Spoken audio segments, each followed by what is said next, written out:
बिहार के मुख्यमंत्री नीतीश कुमार के पलटी मारने को लेकर अब फिर एक नई खबर सामने आ रही है। इस बार बिहार कांग्रेस के अध्यक्ष अखिलेश प्रसाद सिंह ने नीतीश कुमार को लेकर बड़ा दावा किया है।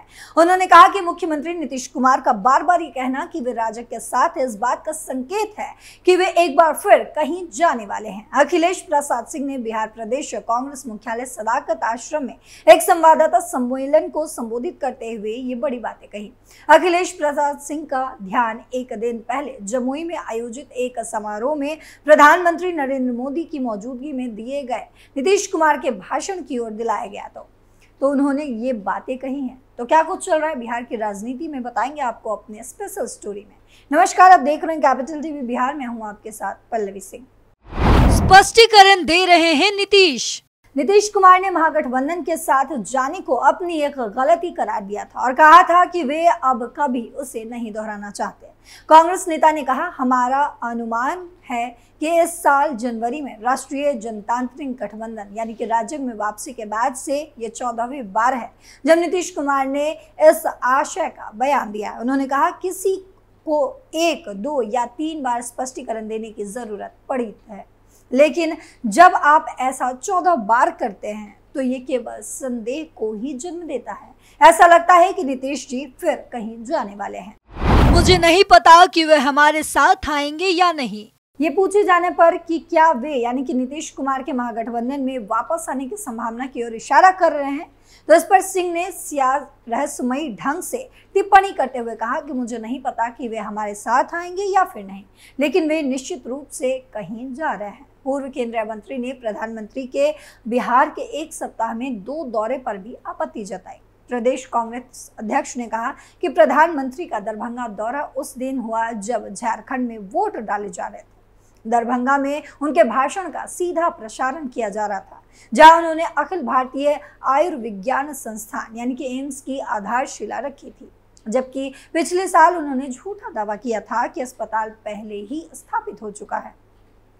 उन्होंने कहा कि कम से कम चुनाव आयोग को यह सुनिश्चित करना चाहिए था कि मतदान के दिन झारखंड में उनके भाषण का प्रसारण न हो। एआईसीसी महासचिव जयराम रमेश के नेतृत्व में हमारे प्रतिनिधिमंडल ने पहले ही आयोग के समक्ष विरोध दर्ज कर दिया है। 3 बातें जो चर्चा का है विषय। बहरहाल 3 बातों पर चर्चा हो रही है। चर्चा की 3 बातों में पहला है मंत्री मदन सहनी का अपने विभागीय एसीएस से नाराज होकर पटना छोड़ना। दूसरा, नीतीश कुमार की बार बार नरेंद्र मोदी के पांव छूने की कोशिश। और वहीं तीसरी बात, नीतीश कुमार की बार बार ये सफाई की 2 बार उनसे गलती हो गई, अब नहीं होगी, वे एनडीए में ही रहेंगे। ये बात नीतीश कुमार पीएम के सामने लोकसभा चुनाव से लेकर अब तक कई बार दोहरा चुके हैं। कांग्रेस के बिहार प्रदेश अध्यक्ष अखिलेश प्रसाद सिंह की माने तो नीतीश ने 14 बार ये बात दोहराई है। मंत्री मदन सहनी की परेशानी। नीतीश कुमार की सरकार में समाज कल्याण विभाग के मंत्री मदन सहनी ने कहा है कि विभागीय अपर मुख्य सचिव यानी कि एसीएस उनकी उपेक्षा कर रहा है। लंबे समय से विभाग की कोई फाइल उनके पास नहीं आई है, वैसे में उनके पास कोई काम नहीं है, इसीलिए वे पटना छोड़कर अपने चुनाव क्षेत्र में वापस लौट रहे हैं। ये एक मंत्री की पीड़ा है।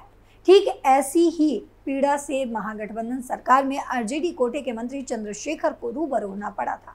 उनकी भी अपने विभागीय एसीएस के पाठक से नहीं पट रही थी। नीतीश कुमार इस बार मदन सहनी के साथ खड़े होंगे या नहीं, वो तो उनको ही पता है, लेकिन चंद्रशेखर के बजाय उन्होंने तत्कालीन एसीएस के पाठक की ही सुनी थी। के पाठक वाला मामला। बिहार में अफसरशाही जनप्रतिनिधियों पर किस तरह हावी रही है, इसे समझने के लिए कुछ महीने पीछे लौटना पड़ेगा। के पाठक के शिक्षा विभाग का एसीएस रहते स्कूलों की टाइमिंग को लेकर विवाद जब गहराया तो नीतीश कुमार को सामने आना पड़ा। उन्होंने सदन में घोषणा की कि स्कूलों का समय नहीं बदलेगा, पुराने समय के हिसाब से ही स्कूल खुलेंगे और बंद होंगे। उन्होंने इसके लिए सदन के सदस्यों और नाराज शिक्षकों को आश्वस्त भी किया, पर समय वही रहा जो के पाठक ने निर्धारित किया था। आश्वासित कहीं छलावा तो नहीं। खैर, तीनों बातों की कड़ियां जोड़कर लोग इसी निष्कर्ष पर पहुंचते हैं कि राजनीति में दोस्ती, दुश्मनी या कथनी करने में अब मेल नहीं रह गया है। साल 2017 और 2022 में बिहार के लोग ये देख चुके हैं। आरजेडी के साथ जाने पर इसी अंदाज में नीतीश कुमार सफाई देते थे, कहते थे मर जाएंगे लेकिन भाजपा के साथ हम नहीं जाएंगे। जम्मू कश्मीर में 2014 का सियासी घटनाक्रम भी लोगों की जहन में है। एक दूसरे के खिलाफ विधानसभा चुनाव लड़ने वाली पीडीपी और भाजपा ने बाद में कैसे एक साथ मिलकर सरकार बना ली थी। माला बदल सकते हैं नीतीश कुमार। नीतीश कुमार की पीएम मोदी या भाजपा के राष्ट्रीय अध्यक्ष जेपी नड्डा के सामने पिछली गलती न दोहराने और साथ रहने के आश्वासन पर लोगों को भरोसा नहीं हो रहा। ये बड़ा सवाल है और इसकी वजह भी लोग तलाश रहे हैं। एक वजह ये मानी जा रही है कि नीतीश कुमार मुसलमानों को नाराज करने के पक्ष में बिल्कुल नहीं है। वक्फ बोर्ड संशोधन बिल को भाजपा हर हाल में पास करवाना चाहती है। लोकसभा में बिल पर जेडीयू कोटे के मंत्री राजीव रंजन उर्फ ललन सिंह जिस तरह भाजपा के साथ खड़े दिखे, उसकी मुस्लिम समाज में व्यापक प्रतिक्रिया भी हुई है। मुस्लिम नेताओं को उम्मीद। हालांकि मुस्लिम संगठनों के नेताओं को अब भी उम्मीद है कि नीतीश कुमार इसके खिलाफ जरूर खड़े होंगे। मुस्लिम संगठनों को अब भी यकीन है कि केंद्र में नरेंद्र मोदी सरकार को समर्थन दे रहे टीडीपी नेता चंद्रबाबू नायडू और जेडीयू नेता नीतीश कुमार उनका साथ जरूर देंगे। टीडीपी के एक सीनियर लीडर ने खुलकर वक्फ बिल का विरोध भी किया है। बिहार के सियासी गलियारे में ये चर्चा खूब हो रही है कि अगर नीतीश कुमार ने वक्फ संशोधन बिल पर सख्त रुख अपनाते हैं तो जेडीयू विभाजित हो जाएगा। तर्क दिया जा रहा है कि नीतीश ने भले चुप्पी साध ली है, लेकिन उनके ही सांसद ललन सिंह भाजपा की भाषा बोल रहा है। ललन सिंह की भूमिका। नीतीश कुमार और भाजपा के बीच कड़ी बनते रहे जेडीयू के कार्यकारी अध्यक्ष संजय झा पर भी भरोसा नहीं किया जा सकता। संजय झा का बैकग्राउंड भी आरएसएस स्वयंसेवक का ही रहा है। जाहिर है कि ऐसा हुआ तो जेडीयू में टूट से इनकार नहीं किया जा सकता। एनसीपी सुप्रीमो शरद पवार की नीतीश को इंडिया ब्लॉक में लौट आने की पेशकश की चर्चा लोकसभा चुनाव परिणाम आने के बाद ही हुई थी। नीतीश कुमार पर सियासी हमला। अखिलेश प्रसाद सिंह ने कहा कि जब कोई बार बार सफाई देता है तो यही लगता है कि कुछ गड़बड़ है।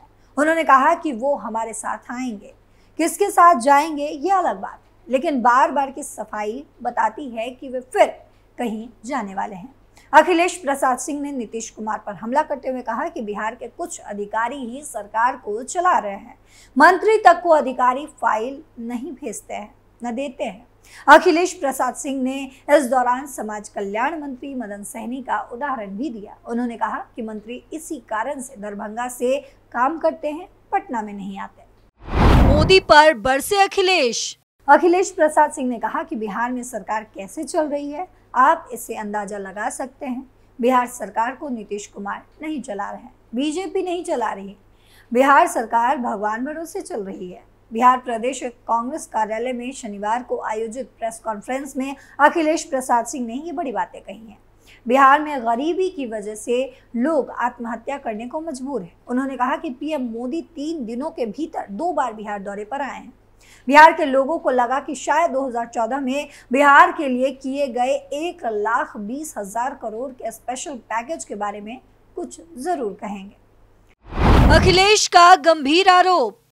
अखिलेश प्रसाद सिंह ने कहा कि पीएम मोदी के आगमन से लोगों को लगा कि बिहार के बंटवारे के वक्त घोषणा हुई थी 1,80,000 करोड़ की पैकेज के, उसके बारे में पीएम मोदी बात करेंगे, लेकिन पीएम मोदी ने जनता की आंखों में धूल झोंकते हुए सीधे तौर पर झारखंड के लिए चुनाव प्रचार किया। अखिलेश प्रसाद सिंह ने चुनाव आयोग से अपील करते हुए कहा कि इस पर आयोग को संज्ञान लेना चाहिए। ध्यान रहे कि कुछ दिन पहले दिल्ली स्थित कांग्रेस मुख्यालय में पार्टी ज्वाइन करने वाले अनुपम को आज बिहार प्रदेश कांग्रेस कार्यालय में बाकायदा पार्टी की सदस्यता रसीद प्रदान की गई है। हमारी इस रिपोर्ट पर आपकी क्या राय है कमेंट में जरूर बताते जाइएगा। फिलहाल मेरे साथ इतना ही। देश और दुनिया की तमाम खबरों के लिए देखते रहिए कैपिटल टीवी। नमस्कार।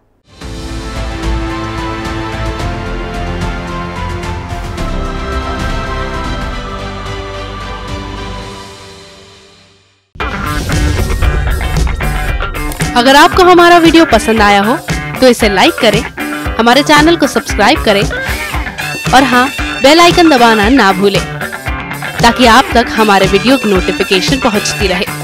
आप अपना सुझाव हमें कमेंट बॉक्स में दे सकते हैं। हमारे साथ जुड़ने के लिए शुक्रिया।